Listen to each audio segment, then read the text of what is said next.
कलयुग में भी एक ही शक्ति बताई गई है कि संघ शक्ति कलयुगे, मतलब जो संगठन की जो ताकत है वही इस कलयुग की सबसे बड़ी शक्ति है।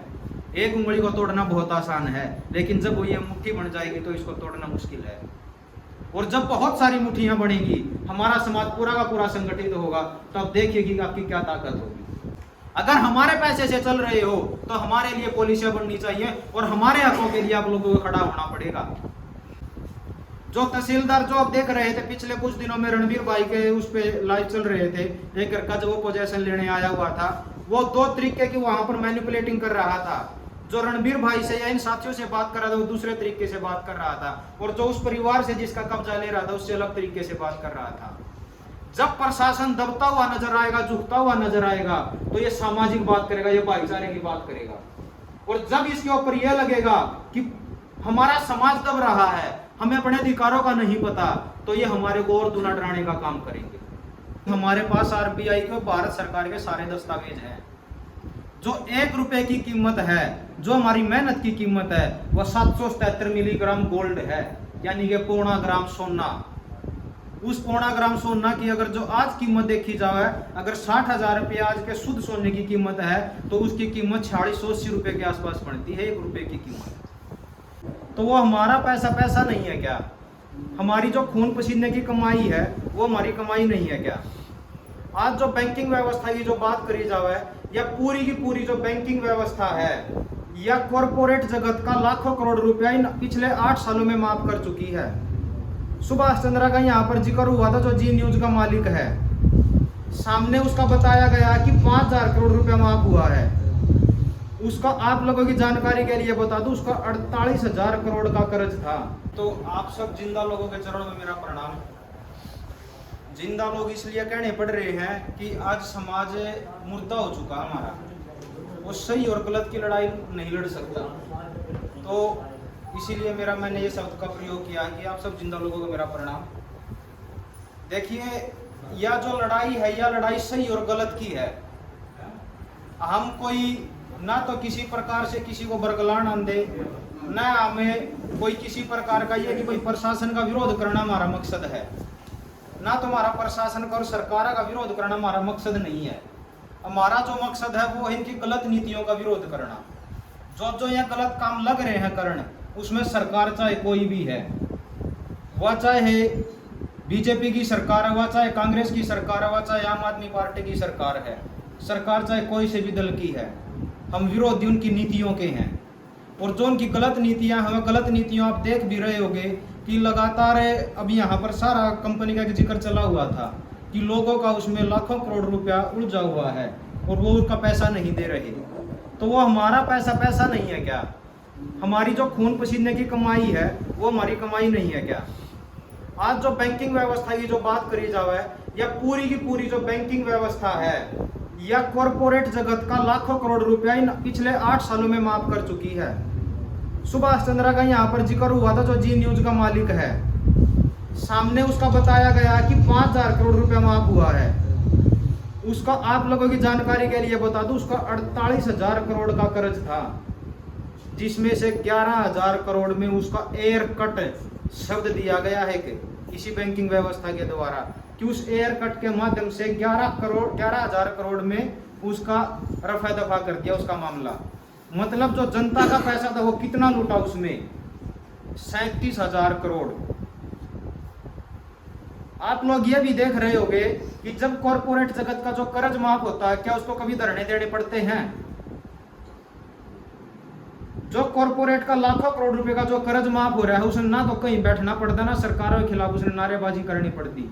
लेकिन जब आम जनता की बात अब अपने हक की लड़ाई जब वो लड़ा है, तो उसने अपने हक के लिए संघर्ष करना पड़ा है। तो यह नीति किसकी बनाई उड़ है? जो भी एक सोचने का विषय है सब साथियों के लिए। सरकार की जो 2 नीतियां हैं, हमारे को संविधान में बराबर अधिकार दिया गया, कहा गया है कि एक प्रधानमंत्री के पास भी वही ताकत है और एक आम इंसान के पास भी वही ताकत है। लेकिन यो केवल और केवल उस संविधान के उस जो किताब कहेंगे बस उसको आज एक किताब बन के रह गया, ये शब्द केवल और केवल उसी के अंदर, उससे बाहर नहीं है। कॉरपोरेट जगत के पास असली ताकत है और आम जनता के पास वो ताकत नहीं है, क्योंकि कॉरपोरेट जगत सरकारों को चलाता है, इसीलिए नीतियां भी उन्हीं के हिसाब से बनती हैं।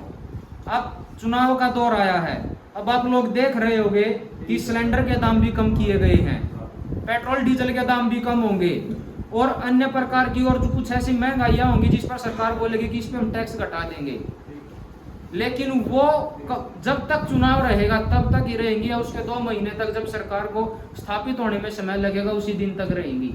उसके बाद फिर से वही लूट का दौर, वही सिलसिला चालू होगा। तो आप देखिए कि सरकार की ये 2 तरीके की पॉलिसियां कैसे काम कर रही हैं, इनका विरोध करना जरूरी है। अगर आज आम व्यक्ति जब यहाँ पर कोई नेता वोट मांगने आएगा तो उससे पूछने का अधिकार होगा आप लोगों का कि जब हमारे नस्लों को तबाह किया जा रहा था, जब हमारे घरों के ऊपर कब्जे किए जा रहे थे, तब आप कहाँ थे? एक तरफ सरकार बोलती है कि हमने इतने आवास बना दिए हैं, लोगों को इतने आवास दे दिए हैं, सरकार ये आंकड़ा क्यों नहीं बताती कि हमने इतने लोगों के आवास छीन भी लिए हैं? क्या ये गलत, ये 2 प्रकार की पॉलिसी नहीं होगी सरकार की? मतलब वो अपना गुणगान तो कर रही है, लेकिन जितने लोगों को घरों से निकाला है वो क्यों नहीं बता रही? एक कोहाना का एक साथी यहाँ पर भी बैठा था थोड़ी देर पहले, उसके घर पे ताला लगा के उसको पोजेस कर दिया गया। उसके घर में कितने लोग थे?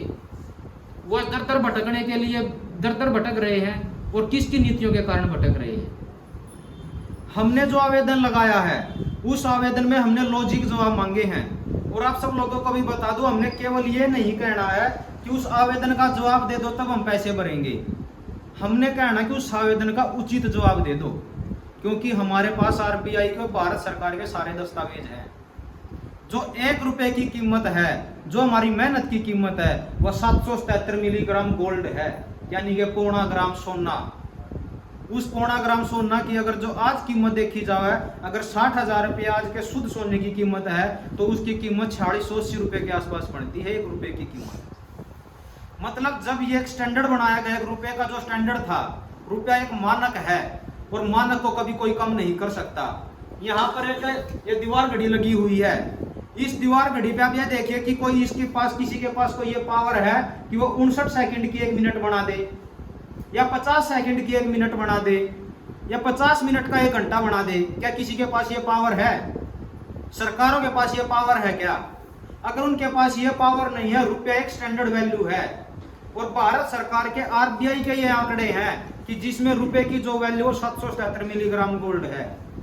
किसानी वर्ग की बात करी जाए तो 1860 के अंदर जो किसानों की जो 1 क्विंटल जो फसल की जो दाम होता था, 1 तोड़े की कीमत होती थी 180 रुपए तोड़ा सोने की, और जो किसान की जो फसल थी, जो गेहूं की मैं बात करूं तो 3 क्विंटल गेहूं बेचकर किसान 1 तोड़ा सोना खरीदता था।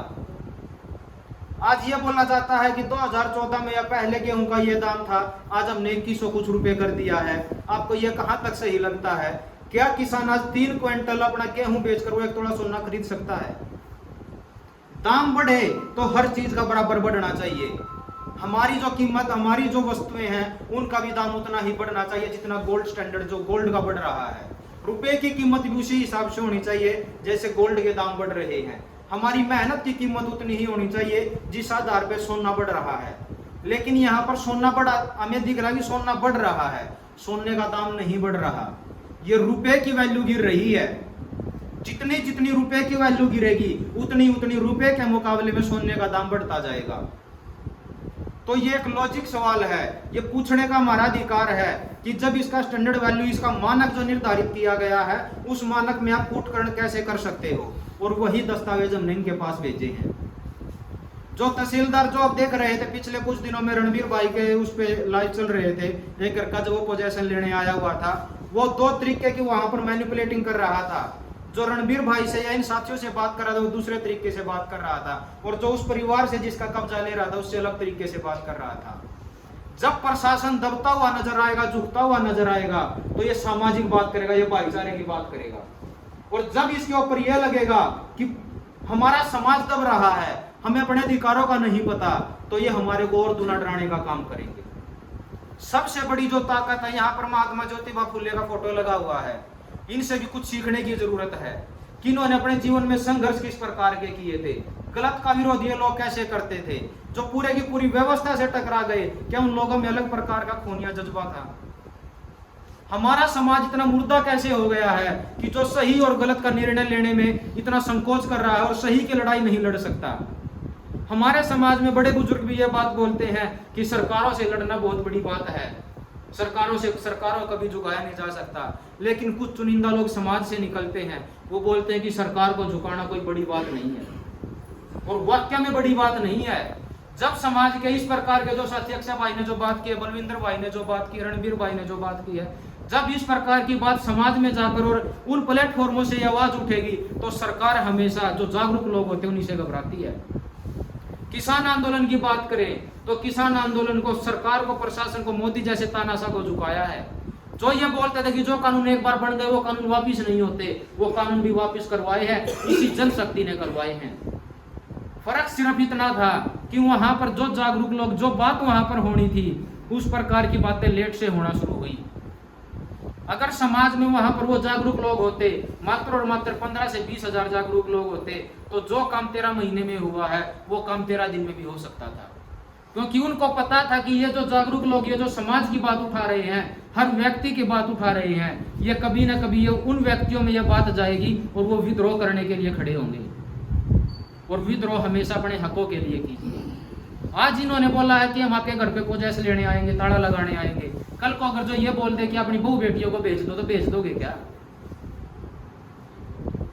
जब हम गुलाम थे, अंग्रेजों से जब गुलाम थे, तो देश के लोगों को उस गुलामी का एहसास करवाने में 100 साल का समय लग गया था कुछ लोगों को। मतलब 100 साल में तो हमें यह पता चला था कि हम गुलाम हैं, और आज भी गुलामी की वही स्थिति है। उस समय पर शारीरिक गुलाम बनाने की योजनाएं चल रही थी, लेकिन आज हर व्यक्ति को मानसिक गुलाम बनाने की योजनाएं चल रही हैं। ये लोग बोलते हैं कि आफ्टर 2030, मतलब 2030 के बाद, you have all nothing but you will be happy, कि आपके पास कुछ नहीं होगा लेकिन आप फिर भी खुश रहोगे। और ये कुछ ना होने का एक उदाहरण यहाँ पे दिया जा रहा है कि आपके घरों को ताला लगा के आपको बाहर निकाला जा रहा है और हम यहाँ पर बैठे हुए देख रहे हैं। आज अगर कोई ये व्यक्ति ये समझता है कि ये लड़ाई अकेले इस घर की है, इस घर की लड़ाई नहीं है। अलग अलग प्रकार की नीतियां बन चुकी हैं कि आपको आपके घरों से कैसे निकाला जाए। लाल डोरा खत्म किया गया गांवों का, उस लाल डोरा खत्म करने के पीछे की योजना क्या है? जो बैंक की जो पूरी की पूरी बैंकिंग व्यवस्था है, एक छोटी ब्रांच से लेकर इसके हेड ऑफिस तक आप जाओगे तो सब के सब किराए के घर में बैठे हैं, और हमें करोड़ों रुपए बनाने के लिए, लाखों रुपए बनाने के लिए, घर बनाने के लिए हमें दे रहे हैं, हमारा व्यापार खड़ा करने के लिए दे रहे हैं। क्या यह बात विचारणीय नहीं है, सोचने की नहीं है कि जो लोग हमें इतना पैसा दे रहे हैं उनके पास खुद की प्रॉपर्टी क्यों नहीं है?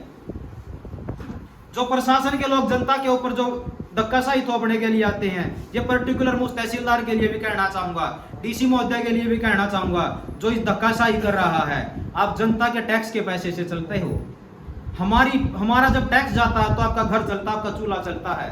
जो उस गाड़ी के अंदर जो पेट्रोल डीजल जिसमें आप घूम रहे हो वो हमारे पैसे की है, उस कॉर्पोरेट जगत के पैसे की नहीं है। अगर हमारे पैसे से चल रहे हो तो हमारे लिए पॉलिसियां बननी चाहिए और हमारे हकों के लिए आप लोगों को खड़ा होना पड़ेगा। आज ये बात मेरे को सुनने में, जब मैं रास्ते में था, कि जो तहसीलदार है वो बोल रहा है कि आप यहाँ पर आ जाइए। भाई घर का ताला तो आप यहाँ पर मारने वाले हो, हम घर को तो लेके वहां नहीं आ सकते, आपके पास है, आप आइए यहाँ पर प्रोजेक्ट करिए, तभी तो देखेंगे कि आपने सामने की जागरूक लोगों की और आप लोगों की लड़ाई कैसे होती है। कुछ चुनिंदा लोगों को दबाना आसान होता है। ये बात जो मैं कह रहा हूं, इस बात को एक एक शब्द को आप सब नोट कीजिए, और अगर जो आप ये शब्द उस तंत्र के लोगों से करोगे तो यकीन मानिए कि आपके सामने डीसी की भी खड़ी होने की औकात नहीं होगी। जो आप लोगों का झुकाने का काम कर रहे हैं, आप लोगों को दिख रहा है कि सब कुछ ताकत यहीं पर है। यह कहा गया है डीसी जिले का पहला व्यक्ति होता है, लेकिन डीसी जिले का पहला व्यक्ति नहीं है। डीसी इस जिले का सबसे बड़ा नौकर है, मालिक हम है, जनता है। जो संविधान की बात करी जाए, उस संविधान के फर्स्ट पेज पर ही ये शुरुआत ही यहीं से होती है, we are the people of India, हम भारत के लोग। और जब हम भारत के लोग हैं, मतलब असली मालिक हम हैं, तो नौकर मालिक क्यों बन रहे हैं हमारे? आप लोगों को आपकी ताकत का एहसास नहीं है कि हमारे पास ताकत कितनी है, हमारे अधिकारों की क्या ताकत है। इसीलिए हम लोग बार बार झुक रहे हैं और हम मानते हैं कि इन्हीं के पास सबसे बड़ी ताकत है। जिस दिन आप संगठित हो गए, उस दिन आपके सामने खड़े होने की औकात किसी की नहीं होगी। कलयुग में भी एक ही शक्ति बताई गई है कि संघ शक्ति कलयुगे, मतलब जो संगठन की जो ताकत है वही इस कलयुग की सबसे बड़ी शक्ति है। एक उंगली को तोड़ना बहुत आसान है, लेकिन जब वो ये मुट्ठी बन जाएगी तो इसको तोड़ना मुश्किल है। और जब बहुत सारी मुट्ठियां बनेंगी, हमारा समाज पूरा का पूरा संगठित होगा, तो अब देखिए कि आपकी क्या ताकत होगी। आज कुछ चुनिंदा लोगों की ताकत के सामने तहसीलदार ये बोलता कि आप यहाँ पर आइए, हम यहाँ पर आकर बात करते हैं। और अगर यहीं पर क्या वो महीने की मैं बात करता हूँ प्रत्येक जिले की लगभग सैकड़ों घरों पे ताला लगाने का काम कर रहे हैं ये क्या वहां पर जहां पर ताला लगाने जाते हैं वहां पर ये बात बोलते कि आप यहाँ पर आकर बात कीजिए। आज ऐसी बात क्या हुई है कि वो लोग यहाँ आने से मना कर गए? कुछ तो बात होगी, कुछ तो लगा होगा उन्होंने भी, कुछ तो उनकी भी जमीन उन्हें खिसकती नजर आई होगी। अगर उन्होंने अपनी जमीन खिसकती नजर आई है तभी वो यहाँ पर नहीं आए। जो बात ये हम यहाँ पर कर रहे वो बात उनसे भी करते और देखते कि वो हमारी कितनी बातों का जवाब देते हैं। पुलिस प्रशासन की अगर बात की जाए तो ये पुलिस प्रशासन केवल और केवल लॉ एंड ऑर्डर मेंटेन करने के लिए आता है। पिछला जो गोहाना में रणबीर भाई के साथ हुआ था उस समय पे पुलिस वाले तहसीलदार बोला कि इसको आप उठाइए, गिरफ्तार कीजिए, तो पुलिस वाले बोलते हैं कि किस जुर्म में करें। तो तहसीलदार बोलता है ये बात मुझे बतानी पड़ेगी क्या, या आपके खिलाफ मैंने कुछ लिख के देना है? तो तब वो इसको उठाने चले, किस लिए? अपनी नौकरी बचाने के लिए। उनको यह पता था, यह जरूर पता था कि किसी को भी जब हम गिरफ्तार करते हैं उसके खिलाफ कोई ना कोई तो किसी प्रकार का तो हम एक्शन लेंगे। लीगल कार्रवाई क्या करेंगे, हम किस जुर्म में गिरफ्तार करेंगे? तो पुलिस वालों से एक ही बात पूछनी, इस प्रशासन से भी एक ही बात पूछनी है कि आप हमारे लिए हो या इन बैंक वालों के लिए हो? आप हमारी पैसे की रोटी खा रहे हो या इनके पैसे की रोटी खा रहे हो? अगर हमारे पैसे की रोटी खा रहे हो तो हमारी सुरक्षा के लिए खड़े होइए। अगर आप हमारी सुरक्षा के लिए खड़े नहीं होगे तो ये समाज अपनी सुरक्षा करने के लिए जरूर खड़ा होगा। और लेकिन आप लोगों को यहाँ पर आने नहीं देंगे। गांव के पास एक ताकत है ग्राम सभा के नाम पर। जिस समय पे ग्राम सभा ने यह प्रस्ताव पास करके दे दिया कि आप हमारी अनुमति के बगैर इस गांव में नहीं घुस सकते, तो डीसी की तो बात और तहसीलदार की बात तो बहुत दूर की बात है, प्रधानमंत्री तक आपके गांव में नहीं घुस सकता आपकी परमिशन के बगैर। लेकिन इन अपने ताकतों का, इन अपनी नीतियों का, जो हमारी सुरक्षा के लिए जो नीतियां बनाई गई है, इनका हमें पता ही नहीं है। मात्र शक्ति के पास कितनी बड़ी ताकतें हैं। वो जब एक बार सामने खड़ा होकर वहां पर देख रहे थे, जो रणबीर भाई के जो ये पिछला जो पोजीशन लेने आए हुए थे, एक औरत का जज्बा देखकर मतलब हम खुश हो रहे थे अंतर मन से कि वो किस प्रकार एक झांसी की रानी की तरह लड़ रही है। और जब वो साथी था जो उसका घर वाला था वो बोल रहा कि आप कुछ भी कर लो। मतलब सोचिए कि औरत के अंदर क्या जज्बा है और जो मर्द कहा जाता है, मर्द की भूमिका क्या होती है, मर्द के किस प्रकार लड़ता है, लड़ने वाले को मर्द कहा जाता है। और वो बोल रहा है कि आप कुछ भी कीजिए। तो असली मर्दानगी किसके अंदर थी वहां पर? उस माता के अंदर थी या उस व्यक्ति के अंदर थी जो कह रहा था कि आप इसको जो आपने करना वो कीजिए, अपने अधिकारों को समझो, बार बार झुकेंगे ये, पूरे गांव को एक कीजिए। हो सकता है कि यहाँ से कोई आता हुआ उनके पास ये बात गई होगी प्रशासन के लोगों के सामने कि यहाँ पर कुछ इस प्रकार के लोग आके इकट्ठा हुए हैं, तो उन्होंने लगा कि वहां पर जाना गलत होगा, आपकी बदनामी होगी, आपकी थू-थू होगी, इसलिए वो आपके सामने नहीं खड़े हुए। हमारे अंदर कोई ताकत नहीं है, ताकत आप लोगों की दिखी। आपकी अपनी खुद की ताकतों को समझो और दिखाओ प्रशासन को कि आप कुछ नहीं हो, जो भी है वो हम ही हैं।